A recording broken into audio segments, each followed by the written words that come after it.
नमस्कार। YouTube channel योग with Mahamaya में आपका स्वागत है। आज मैं आपको सूक्ष्म क्रिया के बारे में बताने वाली हूँ। सूक्ष्म क्रिया यानी वो स्थूल है, वो ऐसे जगह पे काम करता है, इन पॉइंट्स पे काम करता है जो सूक्ष्म है।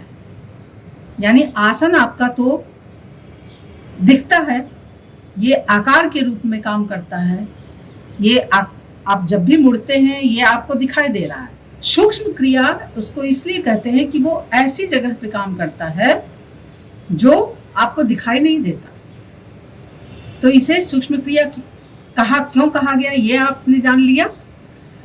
अब ये सूक्ष्म क्रिया होता क्या है? ये जो आपके शरीर का जो आकार है या स्ट्रक्चर है, इसमें जॉइंट्स हर जगह, जहां पे भी जॉइंट्स है, जुड़ाव है, तो ये जुड़ाव जो हड्डियों का होता है, जहां पे दो हड्डी मिली होती हैं और वो एक बीच की जगह होती है, तो ये माना गया है, योग ऋषियों ने ये बताया है कि आपके जितने जॉइंट्स हैं उसमें आपकी एनर्जी इकट्ठा रहती है। क्यों? क्योंकि उससे ज्यादा काम करना होगा। अब देखिए, ये ऐसे जब आप देखेंगे कि यहाँ से यहाँ, तो इस क्षेत्र को कम काम करना पड़ेगा। इस क्षेत्र को जब भी आप कोई काम करेंगे तो इस क्षेत्र को ज्यादा काम करना पड़ेगा। तो ये जो सारे जॉइंट्स हैं, जॉइंट्स में एनर्जी इकट्ठा रहती है, तो इसलिए सूक्ष्म क्रिया इन सारे जॉइंट्स को ओपन करने का, आपकी सारे उसको ओपन करने का मतलब उन सारी एनर्जियों को वहां से जब आप करते हैं तो वहां से एनर्जी का प्रवाह होने लगता है और सारे जॉइंट्स आपके अच्छे से काम करने लगते हैं, क्योंकि उनमें एनर्जी का प्रवाह होने लगता है। जो इकट्ठा शांत ऐसे चुपचाप बैठा हुआ है, एनर्जी वो प्रवाहित होने लगता है पूरे में। तो इसकी शुरुआत कहाँ से करते हैं? ये सारे जॉइंट्स, शरीर के सारे जॉइंट्स के बारे में है। इसका महत्व क्या है ये आपको बता दिया गया। ये इसे सूक्ष्म क्रिया क्यों कहते हैं ये भी आपने जान लिया। अब इसे करके देखते हैं। तो शुरुआत कहाँ से करेंगे? शुरुआत सबसे पहले गर्दन से करते हैं, ऊपर से लेके नीचे तक। तो रीढ़ की हड्डी वैसे भी सबसे ज्यादा महत्वपूर्ण मानी जाती है, हाफ ब्रेन, और यहीं से आपका ब्रेन, रीढ़ की हड्डी यहाँ पहुंच के खत्म हो जाती है, मतलब ब्रेन तक पहुंच के उसके बाद खत्म हो जाती है। यानी कि वहां से ही ब्रेन जुड़ा हुआ, ब्रेन और रीढ़ की हड्डी आपस में जुड़े हुए हैं, वही एक पॉइंट है, जगह है। तो शुरुआत करते हैं। गर्दन को आप नीचे ले जाएं, जितना ले जा सकते हैं। फिर इस स्थिति में रुकें, गहरी गहरी सांस लेते रहें, लंबी लंबी सांस लेते रहें। फिर इसे धीरे धीरे धीरे धीरे ले जाएं।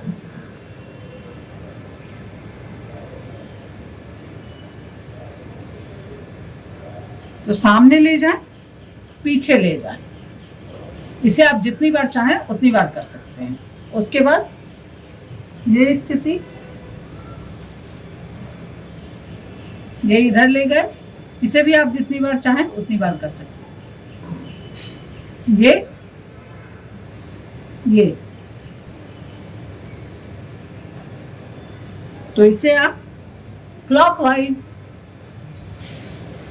फिर से एंटी क्लॉकवाइज। ये हो गया 4-5 तरह से आपने गर्दन को अपने, यानी कि स्पाइनल जो है, आप यहीं से मुड़ा सकते हैं। उसके ऊपर से तो आप मोड़ करके उसको कुछ करने की स्थिति में नहीं है। उसके बाद आप नीचे आ जाते हैं। कंधे का ये आपने क्लॉकवाइज घुमाया,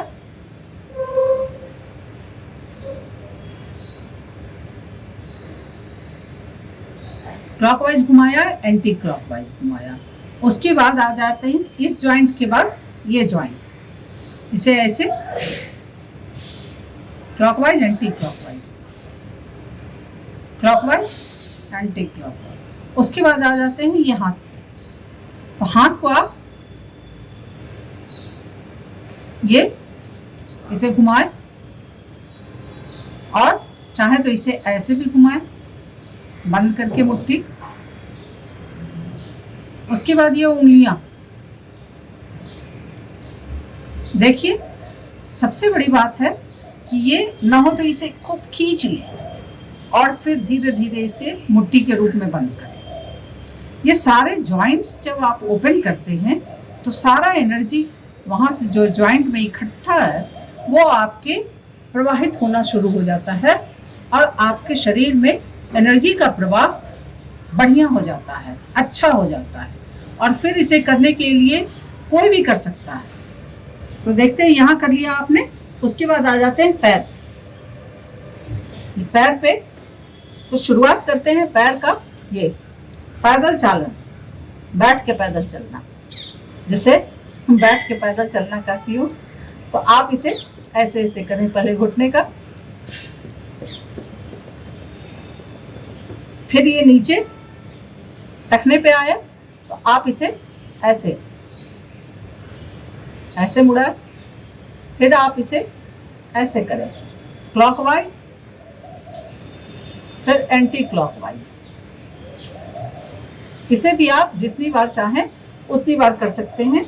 शुरू में आपको 5-10 बार में ही थकान लगने लगेगी या खिंचाव लगने लगेगा, तो आप 5-10 बार ही से शुरुआत करें और ध्यान दें ये धीरे धीरे शरीर आपका अपने आप आरामदायक होते जाएगा और ये आपकी संख्या यानी कि 10-12 बार से आगे बढ़ते बढ़ते कितना भी हो सकती है, 10 रखिए ना कि 30, 32, 35, 45। उसके बाद ये उंगलियां, देखिए ये सारे जॉइंट्स में रहता है एनर्जी।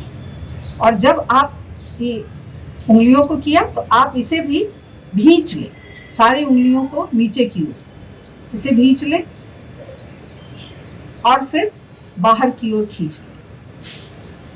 ऐसे किया आपने नीचे की ओर, फिर बाहर की ओर, फिर पूरे की पूरे आप पैर को नीचे की ओर आपने किया, फिर ऊपर की ओर किया, नीचे की ओर किया, ऊपर की ओर किया। इससे आपके घुटने तक का पूरा एकदम तनाव खिंच रहा है। ये तो हो गया आपको शरीर का जो सारे जॉइंट्स है। अब बच गया एक जॉइंट जो रीढ़ की हड्डी में होता है, ऊपर से लेके नीचे तक पूरे में जॉइंट होता है। इस सब जगह तो यहाँ हुआ, यहाँ हुआ, यहाँ हुआ, फिर उंगलियों में हुआ, लेकिन वहाँ ऊपर से लेके नीचे तक पूरी की पूरी रीढ़ की हड्डी जॉइंट ही से है। तो उसे आप कैसे करें, उसके जॉइंट को कैसे आप ओपन करें, देखते हैं कैसे करते हैं। आप ये कंधे की दूरी पे दोनों हाथों को रखें और दोनों पैर को रखें और उसके बाद आप ये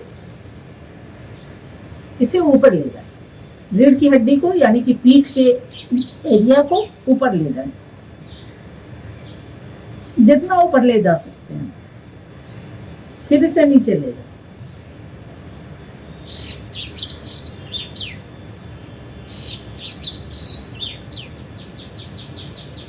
जितना नीचे ले जा सकते हैं। इसे आप फिर से देख लें, सांस लेते हुए आप इसे नीचे ले गए, सांस भरते हुए ऊपर ले गए, सांस लेते हुए नीचे ले गए, सांस भरते हुए ऊपर ले गए। इसे मर्जरी आसन कहते हैं। मर्जरी यानी बिल्ली जब सो के जगती है अपने शरीर को ऐसे खींचती है। देखिए पूरे प्रकृति को भी पता है, प्रकृति के सारे जीवों को भी पता है कि अपने शरीर को कैसे मैनेज करना है। तो वो जब सो के जगती है, कुत्ते को भी आप देखे होंगे कि सो के जगता है तो वो भी ऐसे पूरे शरीर को खींचता, यानी कि पूरी जो उसकी रीढ़ की हड्डी है उसकी भी खिंच जाती है और वो एक्टिव हो जाता है। तो ये हो गया आपके सारे जॉइंट्स। सारे जॉइंट्स में जो एनर्जी इकट्ठा रहती है उसे ओपन करने के लिए, उसे ठीक से प्रवाहित होने के लिए ये सूक्ष्म क्रिया बताई गई है। ये इसीलिए महत्वपूर्ण है क्योंकि वो सारे जॉइंट्स में जो एनर्जी इकट्ठा रहती है वो ओपन होकर के फिर पूरे शरीर में प्रवाहित होती है और सारे जॉइंट्स को एक्टिव बनाए रखती है। कभी भी उसमें परेशानी आपको नहीं होगी। फिर इसमें कोई भी कर सकता है।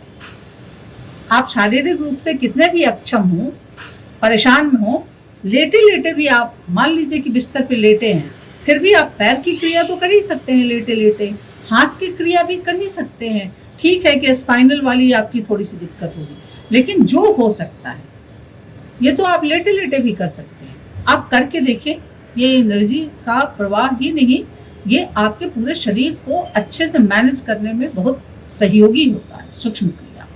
इसीलिए शुरुआत, योग की शुरुआत जब आसन करने आप जाते हैं उसकी शुरुआत ही सूक्ष्म क्रिया से होती है। सबसे पहले सूक्ष्म क्रिया की जाती है, उसके बाद फिर वार्म अप करके आप आसन करें। तो शुरुआत जहां आप गए सूक्ष्म क्रिया से, ये पूरे जॉइंट्स को आपने ओपन कर लिया, उसके बाद शरीर को वार्म अप कर लिया और फिर आप आसन करेंगे तो देखेंगे कि आपके शरीर में लचीलापन जल्दी आएगा। अगर शरीर के लचीलापन में थोड़ा सा स्टिफनेस, जो कड़ापन है, उससे अगर आप परेशान हैं तो दो काम ध्यान रखें। दो काम क्या करना है? पहला चीज कि आप स्नान करके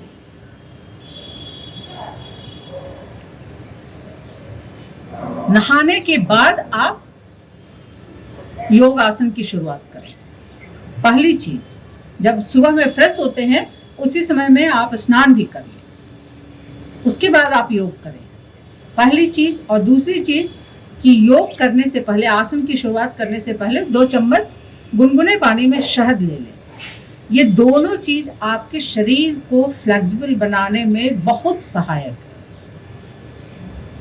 जो आसन कर रहे हैं और थोड़ा शरीर से स्टिफनेस से परेशान है, शरीर के कड़ेपन से लचीलापन नहीं आ पा रहा है, उनके लिए ये दोनों चीज, ये दोनों आयुर्वेदिक टिप्स बहुत ही फायदेमंद है। इसे अपनाएं, सूक्ष्म क्रिया अपनाएं। जो व्यक्ति आसन वगैरह नहीं कर सकते हैं वो भी सूक्ष्म क्रिया करें, आसन के पूरे फायदे आपको मिलेंगे।